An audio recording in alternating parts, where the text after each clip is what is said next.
بسم الله الرحمن الرحيم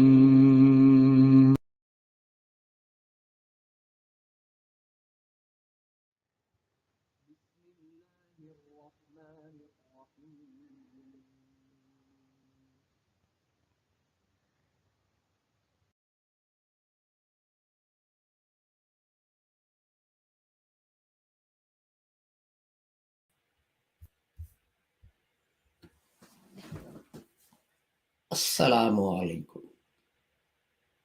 It is Thursday, the 14th of July 2022, and in our broadcasts, Reflections on the Holy Quran, this is broadcast number 337. And for the last many days, couple of weeks, we've been discussing the words used in verse 102 of Surah Baqarah and their application, their meanings, and so on and so forth. And this is broadcast number 18 in considering those words of the Holy Quran.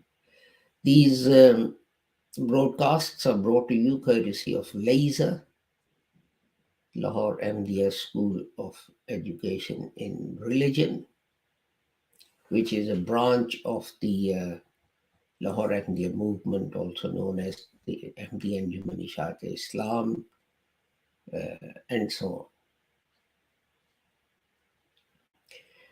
The Ahmadiyya movement was established by Hazrat Mirza Ghulam Ahmad, and he taught that whereas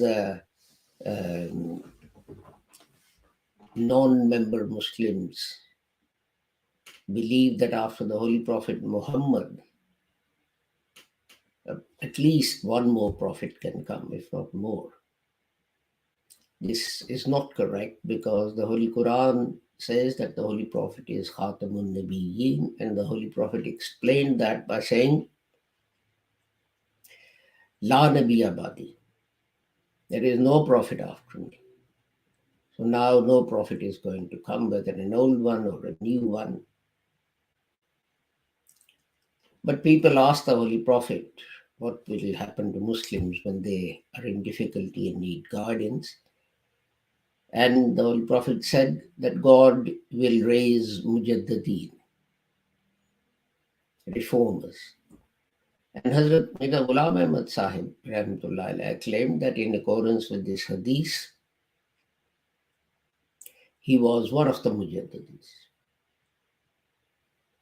in a long series over 1300 years. And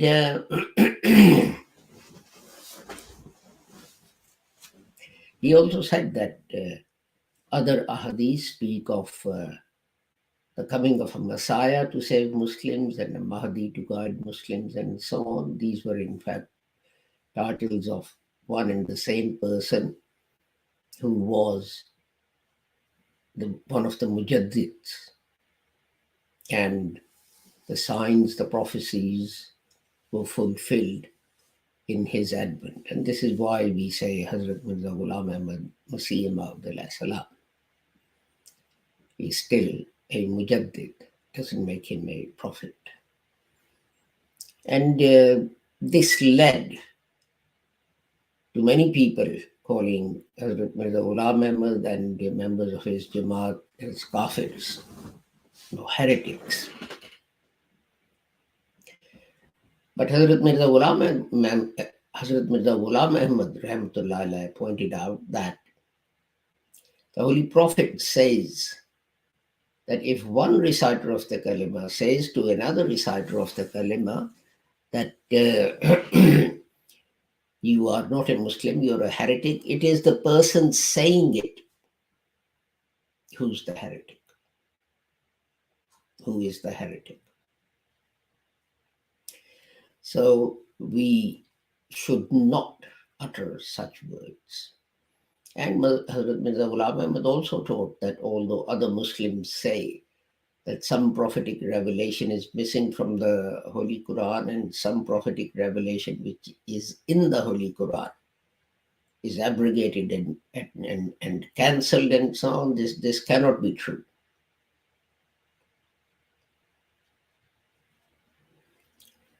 Because God has said that I reveal the Holy Quran and I will protect it.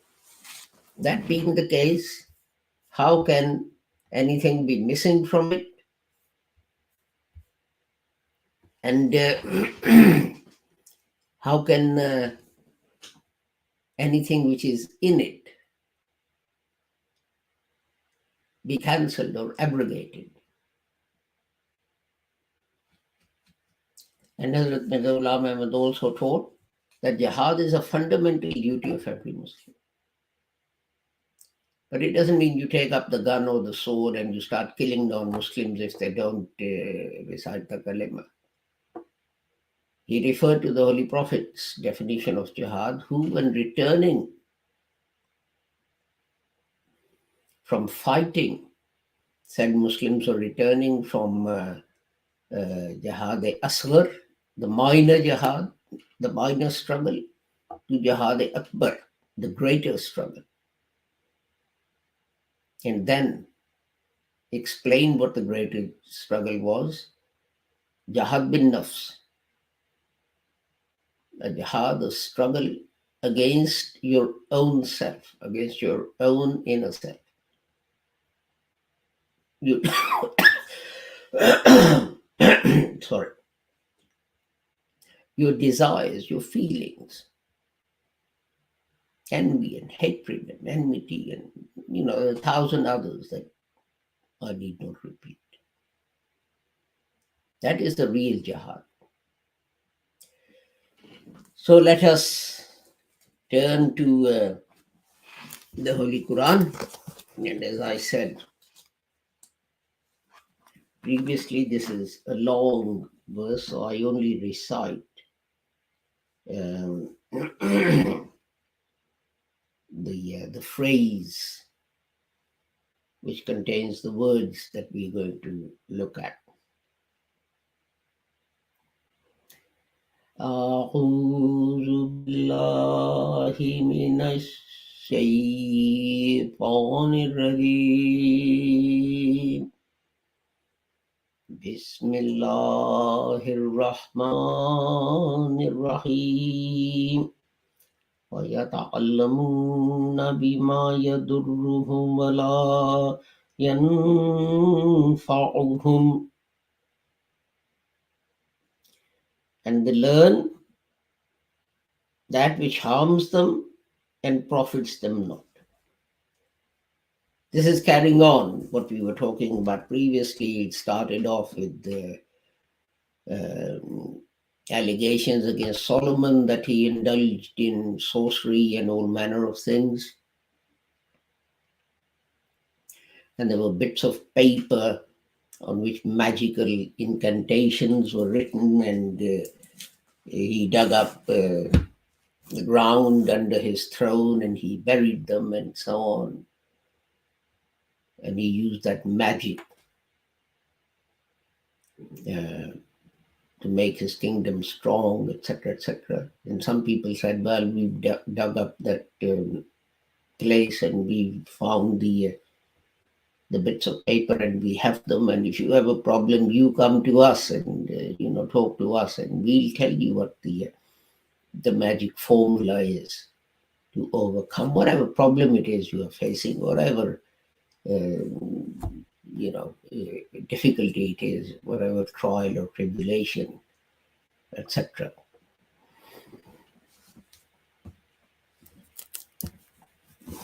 And God here is actually saying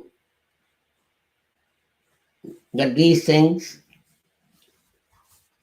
that you do, these people that you turn to, they harm you. You don't profit from them. They actually harm you. And but we see this all the time. In many countries which have the label Islamic, that there are people selling amulets with all manner of inscriptions and diagrams and whatever, and telling you to dissolve that piece of paper and drink that water, and you'll be okay,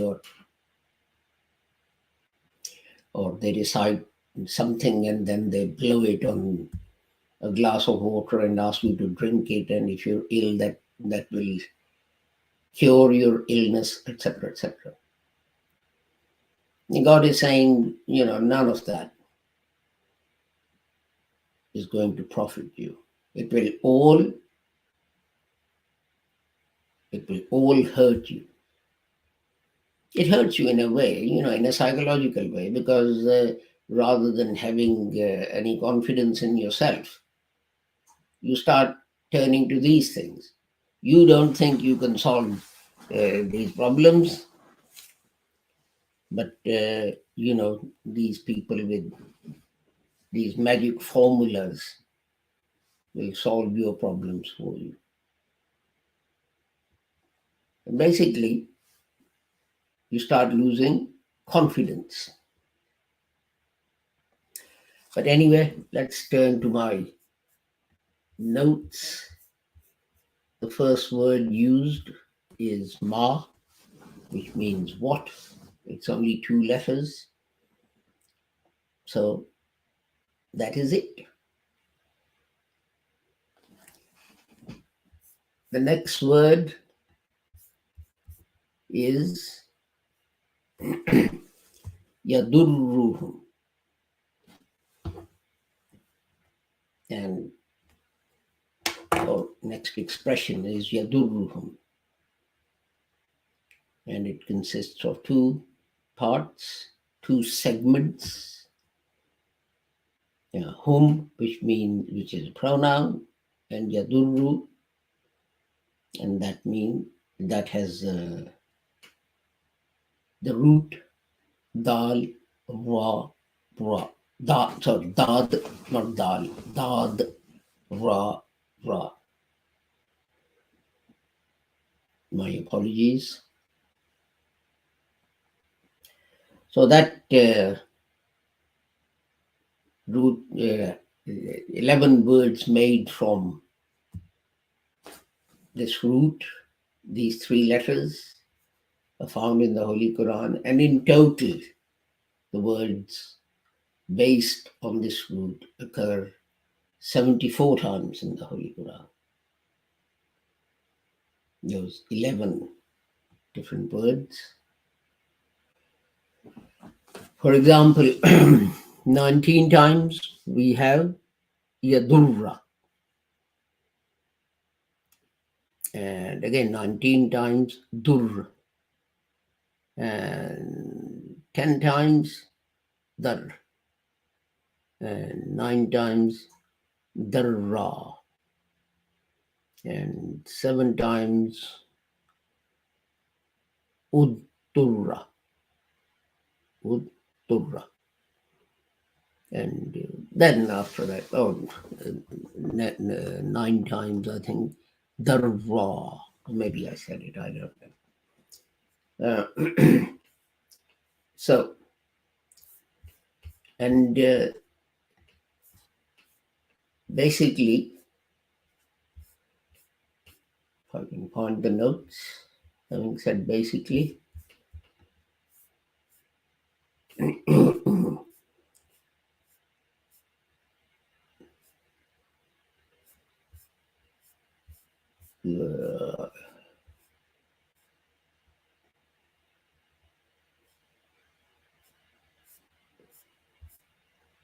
seem to have lost the notes somewhere.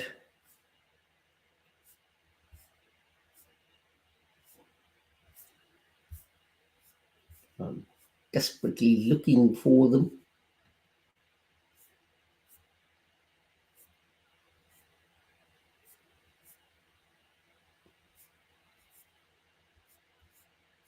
I don't know what's happened to it. Strange, what have I done?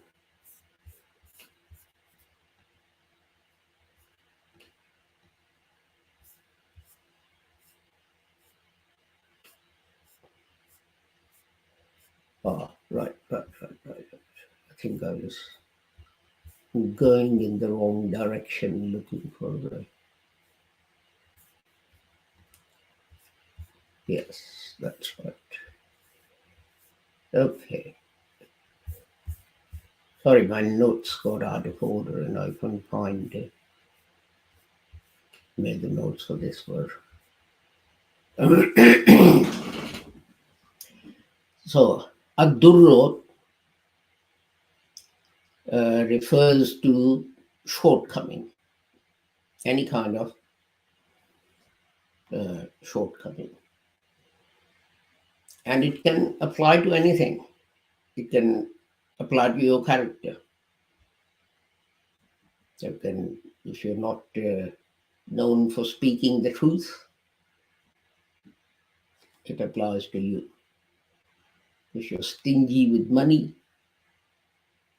it applies to you. If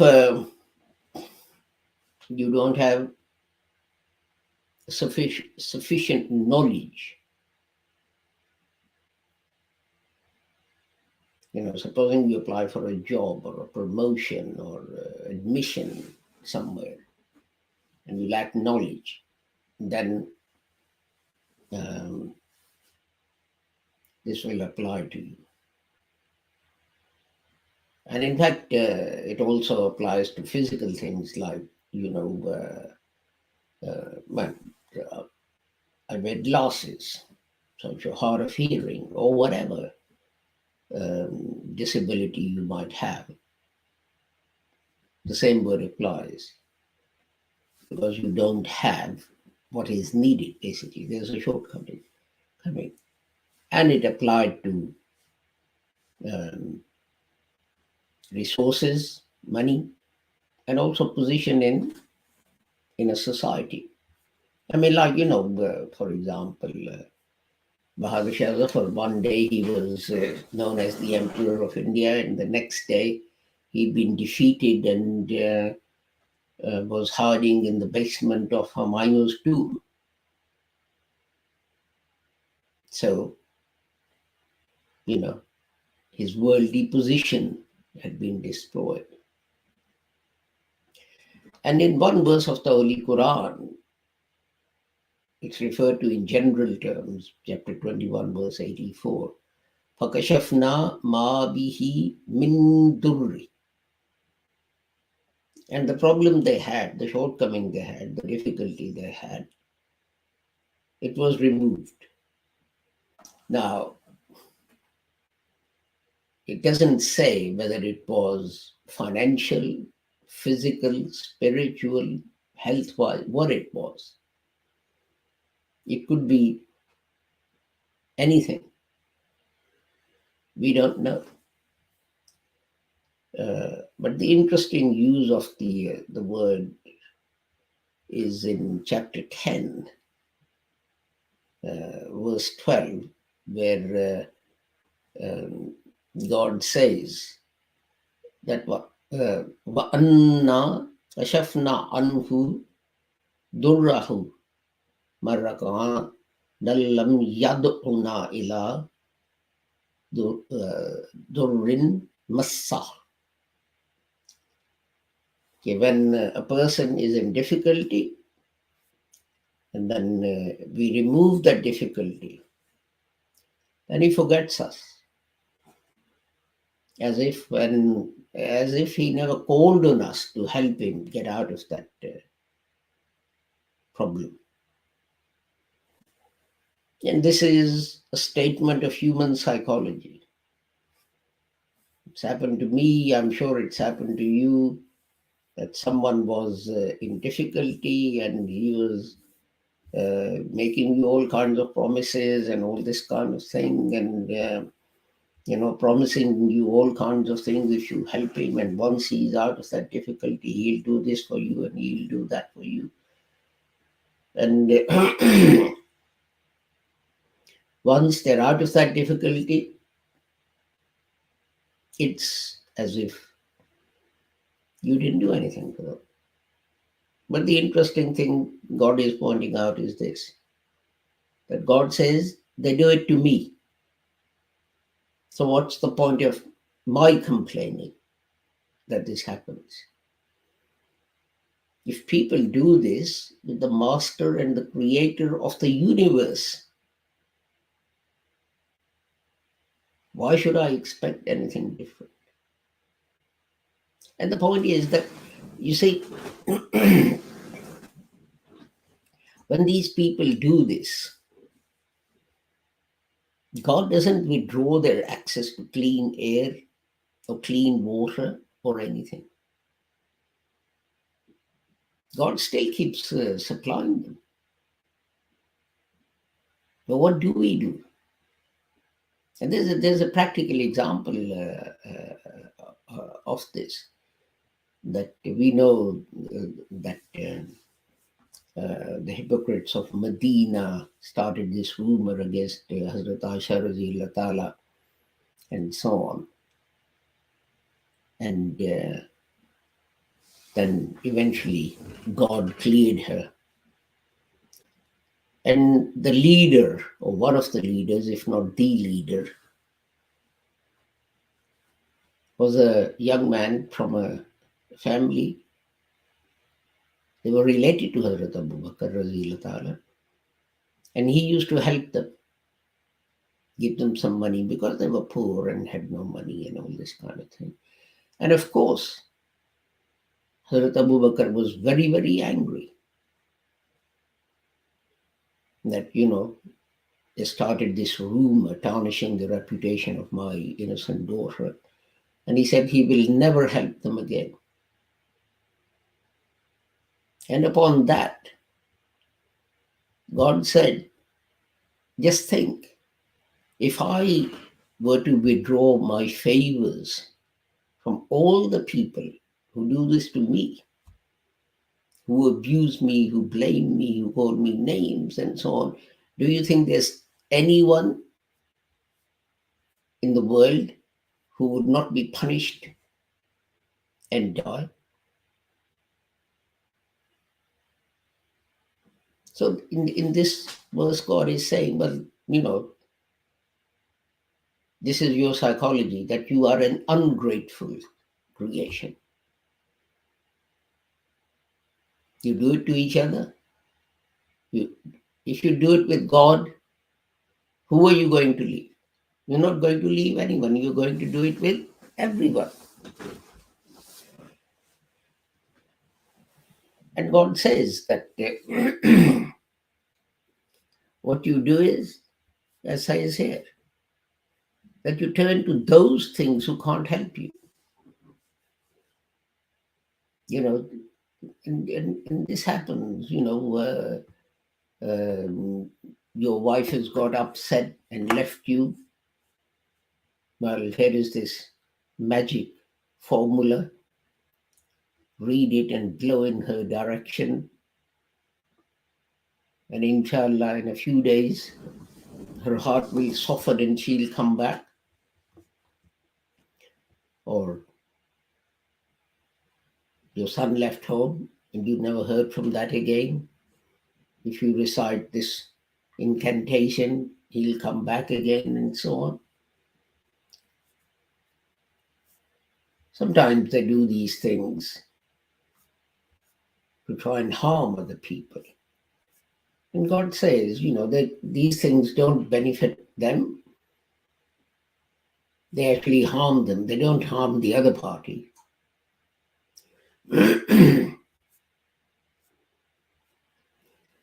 So that's in chapter 22, verse 12.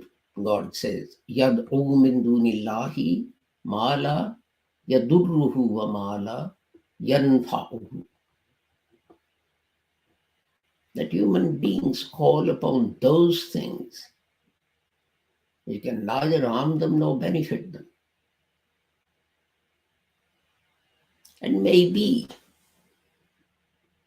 this was what Hazrat Umar had in mind when he started beating the black stone with his stick.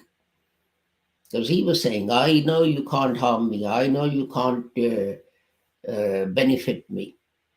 I only touch you or kiss you because my prophet used to. Maybe he had this verse in mind and he was trying to teach people a lesson that if there is a problem, you turn to God, you don't turn to these things, etc., hoping that they will somehow sort your problem out. In chapter 25, verse 3, it says, وَلَا يَمْلِكُونَ لِأَنفُسِهِمْ ضَرًّا وَلَا نَفْعًا. And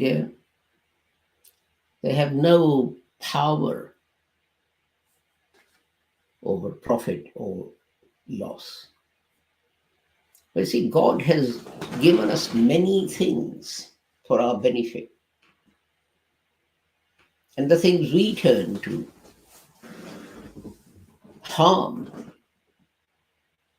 what God has bestowed upon us. Sun's rays are extremely harmful, even at this distance from sun, millions of miles away. So to protect us, God created the ozone layer. So the harmful radiation is stopped by the ozone layer, and the radiation we need that gets through, and we get light and heat, etc., from the sun, which we need, which animals need, which plants need. Even the plants can't grow without the heat and light from the sun. But through use of various kinds of gases and sprays and so on, we've managed to damage the ozone layer, so there's a hole in it over North Pole.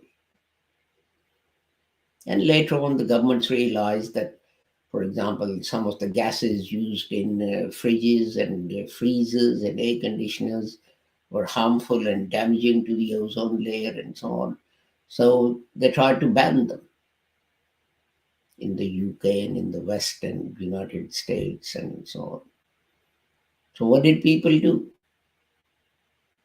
They picked up these fridges and air conditioners and freezers and so on, and they piled them into ships, and they sent them off. They sent them off to Africa, rather than dismantle them and destroy them, so that they don't damage the atmosphere.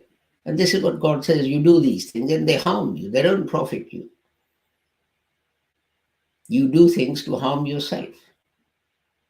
And I keep telling you, and you don't listen. And even now, there are people, there's glaring scientific evidence for the hole in the ozone layer. There's glaring scientific evidence for global warming. I mean, summers in England never used to be this hot. They were saying that they started keeping records in the UK about 100 years ago, and 9 summers have been as hot as this summer, and 7 of those very hot summers have been after, I think, 2003. Why suddenly are the summers here hot? There are fires on the continent. Last year there were fires in Australia, there were fires in the United States, which burned for weeks. But people still keep insisting that, no, there's no global warming. It's got nothing to do with that. And more recently, for example, the American Supreme Court, the American president was trying to ban use of coal to generate electricity. because waste gases which are emitted into the atmosphere, they damage the atmosphere. And it's one of the causes. Exhaust fumes from cars, fumes from factories in general, power stations in particular, they contribute so that the proportion of gases like carbon dioxide, carbon monoxide increases in air, and that raises the temperature. But what has the Supreme Court, I was saying the American president was trying to ban use of coal to generate electricity. And what has the US Supreme Court done? They've just said that it's illegal and unconstitutional. They can't make a law like that. It's up to them. People want to be burned to a cinder in a fire. People want water to run out on this planet. People want to get cancer and die in terrible pain. That is all constitutional. But anything, any steps to try and eliminate that, they are unconstitutional. And what did the verse of the Holy Quran says? That the people they turn to, they harm them. They don't do them any good. They harm them. It is, yes, I think the end of our broadcast time. We don't have a broadcast tomorrow. I apologize that we wouldn't be able to broadcast the Friday prayer, some technical reason. And our next broadcast is going to be on Monday at the same time. So with the prayer that whoever you are and wherever you may be, may Allah keep all of you safe and sound and free from harm. Assalamu alaikum, Khuda Hafiz, and goodbye.